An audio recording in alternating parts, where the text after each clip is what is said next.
الحمد لله رب العالمين الرحمن الرحيم مالك يوم الدين إياك نعبد وإياك نستعين اهدنا الصراط المستقيم صراط الذين أنعمت عليهم غير المغضوب عليهم ولا الضالين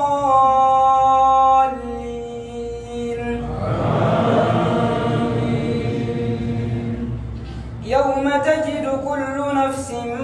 ما عملت من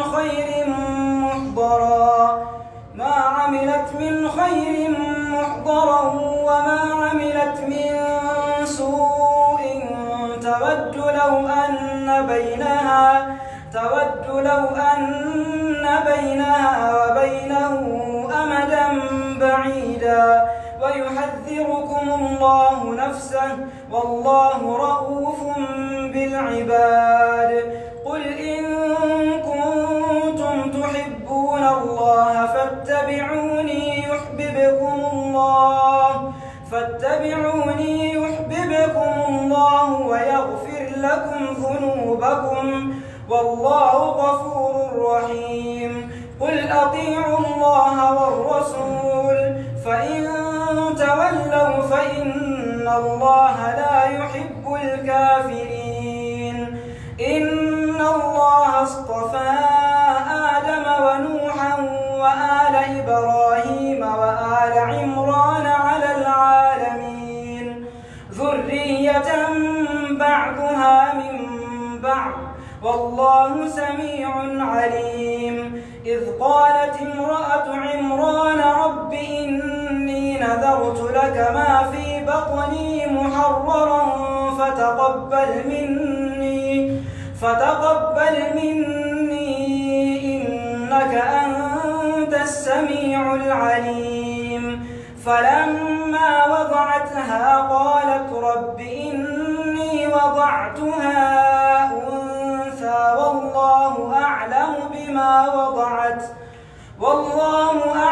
بما وضعت وليس الذكر كالأنثى وإني سميتها مريم وإني أعيذها بك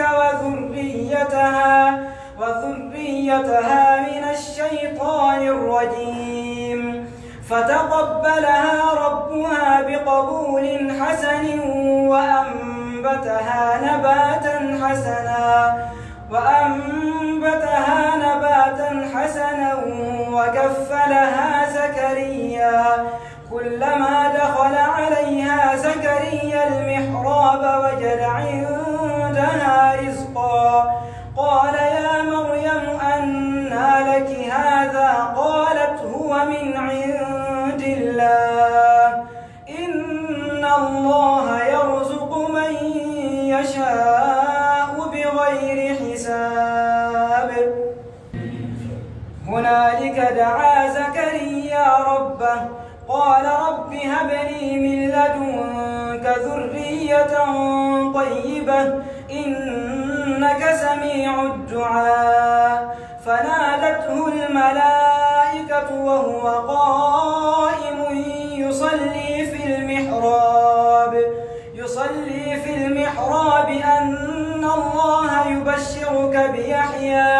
أن الله يبشرك بيحيى مصدقا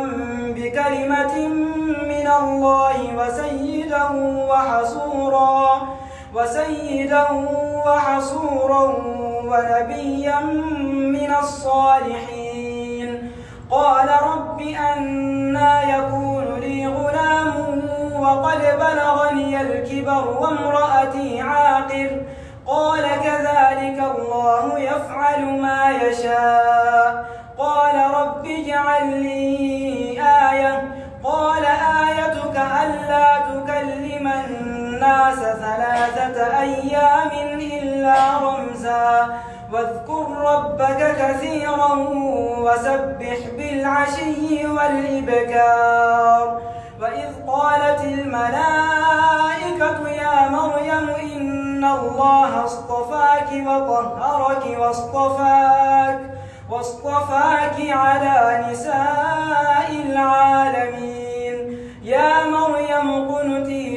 ربك واسجدي واركعي مع الراكعين ذلك من أنباء الغيب نوحيه إليك وما كنت لديهم إذ يلقون أقلامهم أيهم يكفل مريم وما كنت لديهم إذ يختصمون إذ قالت الملائكة يا مريم إن الله يبشرك بكلمة منه اسمه المسيح عيسى بن مريم وجيها في الدنيا والآخرة ومن المقربين